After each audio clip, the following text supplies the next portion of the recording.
À quelques kilomètres de la ville de Pointe-Noire, à la fois ville du pétrole et capitale économique de la République du Congo, se trouve le village Mboukou. Ici, cela fait plus de 15 ans que l'exploitation pétrolière en offshore se fait à proximité des habitations. Le pétrole, pourtant véritable source de revenus du pays, n'a aucunement favorisé le développement des communautés riveraines de cette contrée.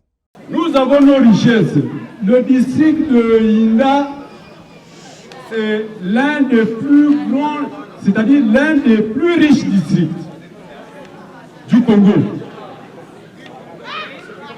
Quand vous prenez le district de Inda, vous voyez les plateformes qui sont ici, qui pleuvent comme de l'eau. 100 et quelques plateformes.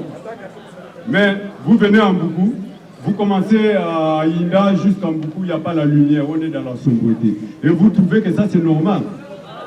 C'est pas normal ça.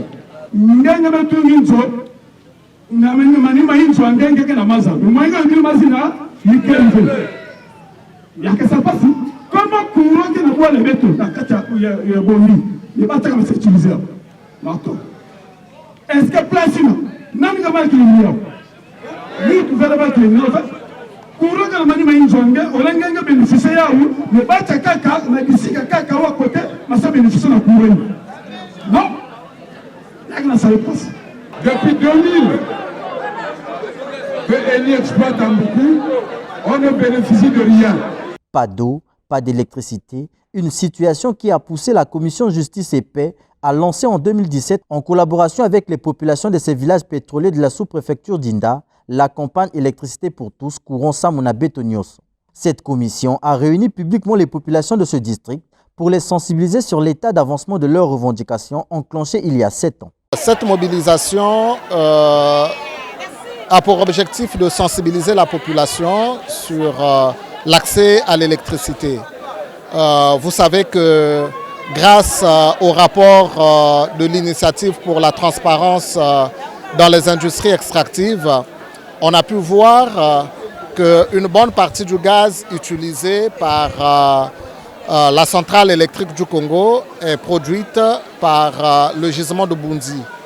Et que cette centrale électrique construite avec les revenus pétroliers et que malheureusement les populations riveraines des installations pétrolières n'ont pas accès à l'électricité.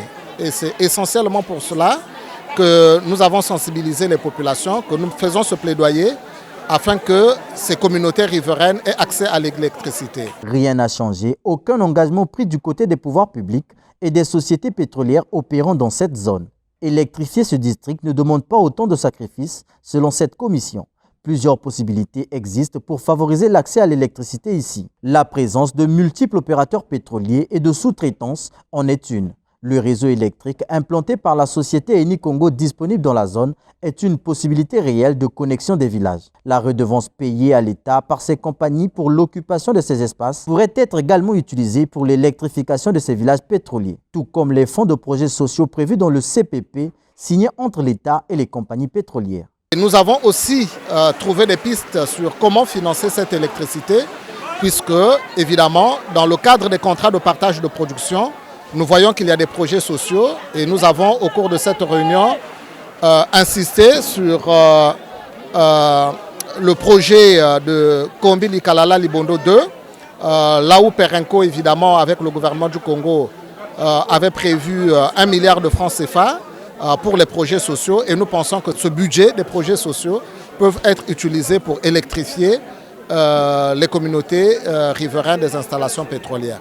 Mais il y a aussi la redevance superficielle qui peut être utilisée pour l'électrification des communautés riveraines. Et enfin, en 2022, le budget de l'État prévoit un excédent budgétaire de plus de 700 milliards de francs CFA. Et donc, il ne manque pas d'argent pour pouvoir donner accès à l'électricité aux communautés riveraines. Cette situation, visiblement embarrassante, devrait interpeller au plus vite le gouvernement de la République afin non seulement de favoriser le développement de cette contrée, mais également des populations qui y habitent, lesquelles ne se servent que de l'eau potable desservie par les sociétés pétrolières.